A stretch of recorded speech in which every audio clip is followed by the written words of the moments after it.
नमस्कार सभी को। केंद्र सरकार ने 8वें वेतन आयोग के गठन की मंजूरी दे दी है। जब भी हम बात करते हैं पे बैंड के बारे में, अभी तक सेवेंथ पे कमीशन चल रहा था और 2016 में सेवेंथ पे कमीशन आया था। एंड अगेन हर 10 साल में एक पे कमीशन क्या होता है, रिवाइज होता है। और अब आने वाला है 8 पे कमीशन फ्रॉम द 2026। जैसे हम बात करते हैं पे कमीशन के बारे में, आपको पता होगा सेवेंथ पे कमीशन आया था उस टाइम जो बेसिक सैलरी थी वो थी 7,000 रुपए। मतलब सेंट्रल गवर्नमेंट का कोई भी एम्प्लॉय कम से कम उसको 7,000 रुपए उसको बेसिक पे मिलेगा। बाकी जो एडिशनल अलाउंस है उसके बाद जो पूरी सैलरी है वो बनती है।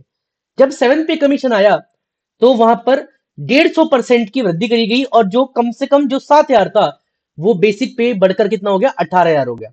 अब आज हम बात करते हैं कि एट्थ पे कमीशन के अंदर क्या क्या चेंजेस आने वाले हैं, पेमेंट स्ट्रक्चर में क्या होने वाला है, एंड जितने भी सेंट्रल गवर्नमेंट की एम्प्लॉयज हैं, जो भी सेंट्रल गवर्नमेंट के पेंशन वाले हैं, उनको क्या बेनिफिट होने वाले हैं इस एट पे कमीशन में।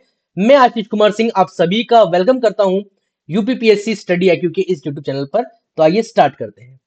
8वां वेतन आयोग बनेगा और 1 करोड़ केंद्र कर्मियों और पेंशन भोगियों को क्या मिलेगा, यहां पर फायदा मिलेगा। देखिए, जैसे हम बात करें, जब आया था सेवेंथ पे कमीशन, क्या आया था, सेवेंथ पे कमीशन आया था, उस टाइम 150% क्या हुआ था, यहां पर इंक्रीमेंट हुआ था।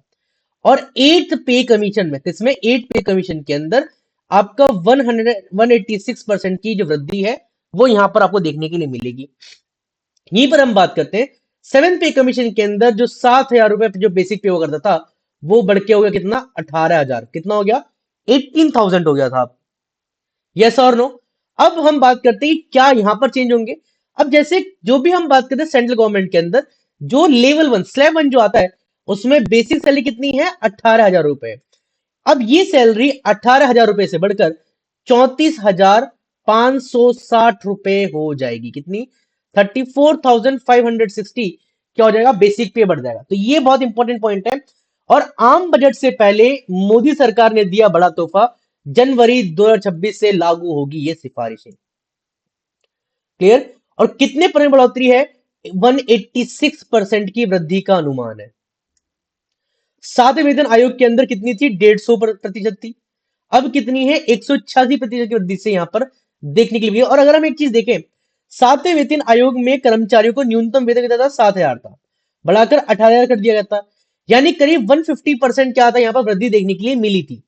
और यह अनुमान लगाया जा रहा है कि 8वें वेतन के अंदर जो ये 18,000 है, 18,000 को बढ़ाकर 34,560 रुपए क्या बेसिक पे करना यहां पर फिक्स किया गया है। एंड जितने भी सेक्रेटरी लेवल की जो हैं, या सचिव के बारे में हम बात करते हैं, जहां पर अभी प्रेजेंट है कितना आपका 2.5 लाख रुपीस क्या है पर मंथ है, उसको बढ़ाकर 4.8 लाख रुपीस क्या है यहां पर प्रति माह कर किया जा सकता है। ये ध्यान दीजिएगा। क्लियर। 2016 से लागू सातवें वेतन आयोग की सिफारिश 31 दिसंबर को खत्म हो जाएगी 2025 के अंदर। और जब तक नए आयोग, जो नया वेतन है आपका 8वां वेतन आयोग है, इसकी सिफारिश भी आ जाएगी जो कि जनवरी 2026 से लागू होना हो जाएगा आपका। क्लियर। तो ये बहुत इंपॉर्टेंट पॉइंट है। मतलब जितने भी सेंट्रल गवर्नमेंट एम्प्लॉयज हैं जो करंट वर्किंग है या फिर जो पेंशनर्स हैं, उन सभी के लिए बहुत बड़ी कह सकते हैं ये एक गुड न्यूज है। अगर हम बात करते हैं थोड़ा सा पेमेंट के हिसाब से। तो इसी तरह की अपडेट के लिए stay tune with the UPPSC study channel. जब तक के लिए जय हिंद, जय भारत।